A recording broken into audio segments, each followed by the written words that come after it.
I went downstairs. I was leaving the Pentagon, and an officer from the Joint Staff called me into his office and said, I want you to know, he said, sir, we're going to attack Iraq.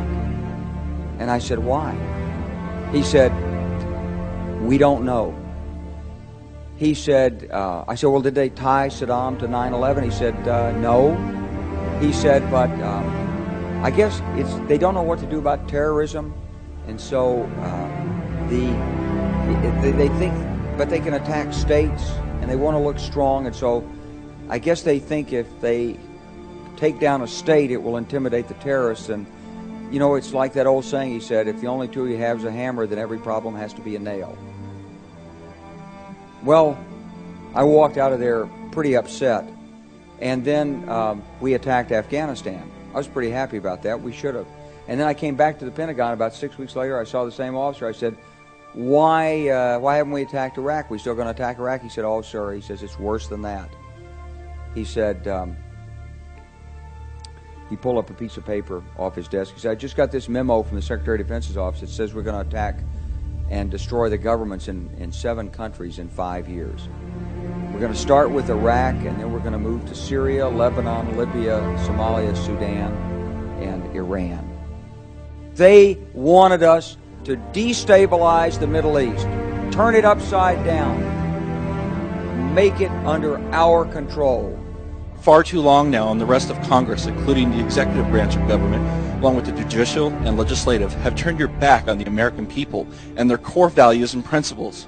I can say with great confidence and speak on behalf of all Americans that your actions against this country are treasonous. All of you, against the will of the American people, have aided and abetted the enemy. You and the rest of Congress, including the President of the United States, have went against the will of your people. In Syria, regardless of your position and vote, whether it is a yes or no, is still a political smokescreen, I believe. Wholeheartedly, you do not care about the will and well-being of America or its people. You lied to the American people about the chemical attacks in Syria. The American people know that it was our government that is most likely responsible. There is strong evidence, including video, that these attacks were carried out by Al-Qaeda, and you advocate starting a war, even maybe world war. President Barack Hussein Obama has been supporting terrorism. The United States has been funding and aiding its organizations, including the Muslim Brotherhood and Al-Qaeda, for many years now. The same enemy we're supposed to be defeating on the battlefield.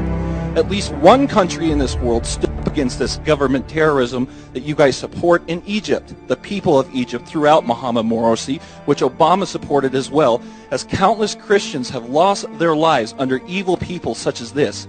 You swore an oath to protect us and protect from all enemies, both foreign and domestic. The simple irony is the domestic enemy now in this country is the people and government of the United States. And McCain and you and the rest of our leaders are accountable for their actions. It's too bad someone like me is not in office to hold you accountable, because if I was in a position of power or authority, I would have you all arrested and tried for treason against my country under the grounds of 18 U.S.C. 2381 treason U.S. Code. Whoever owing allegiance to the United States levies war against them or adheres to their enemies, giving them aid and comfort within the United States or elsewhere, is guilty of treason. That is the code. The American people are sick of it. This country rose up against you recently. The ratio, hang on, I have a right of free speech, I can finish. The American people opposed the going to war with Syria, which includes many Marines and other veterans by the thousands, was 499 to 1. That is 99% of the people of this country. So if you and the rest of this government are truly for the American people and representatives of us, I suggest this time you listen, because nobody wants another war or strike in Syria or anywhere else. Bring our brothers and sisters home. Images have emerged on social media purporting to show U.S. servicemen speaking out against a looming strike against Damascus. People in military dress are seen posing in front of cameras with signs saying that they didn't sign up to fight with Al-Qaeda in Syria. These pictures cannot be verified. The Pentagon is reportedly looking into the possible identities of those involved. For some perspective on that, I'm joined by Gordon Duff, a Marine Corps veteran and editor of the independent news website Veterans Today. By this time, 13 years of war, people in the military have no faith in anything the government has to say at all. They're sick and tired of the war, and the government has no credibility with the rank and file in the military. What do you make of the fact that Washington is backing Syrian rebels who are fighting alongside militant groups, some of them linked to Al-Qaeda?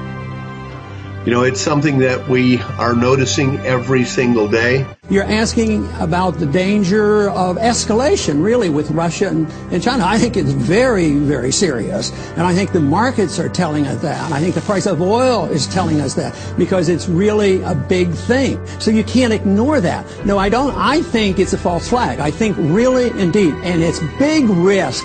This can escalate, and Russia could get involved. What if there's an accident and 100 Russians get killed by our bombs? Who knows? Some type of unintended consequences. Wars always expand. We do not need a war in Syria. The war in Syria is a hoax. Just like the war in Iraq was a hoax under Bush, the war in Syria is a hoax under Obama. He's talking preemptive strike, the same as Bush. He's talking sending in troops, the same as Bush. The difference is that once we start a war in Syria, it's not just a war with Syria. Russia will be called into Syria's defense. Ultimately, I do not want any intervention anymore in the Middle East. All wars are lies, and I've been there firsthand to see it, and it's not good. So the whole idea behind this war policy make us believe that he didn't start the war, which is what he's doing by preemptive executive orders or whatever. He is the problem. Obama needs to be removed, and people need to understand that this puppet needs to be taken down. He needs to be removed from office in order to stop this war.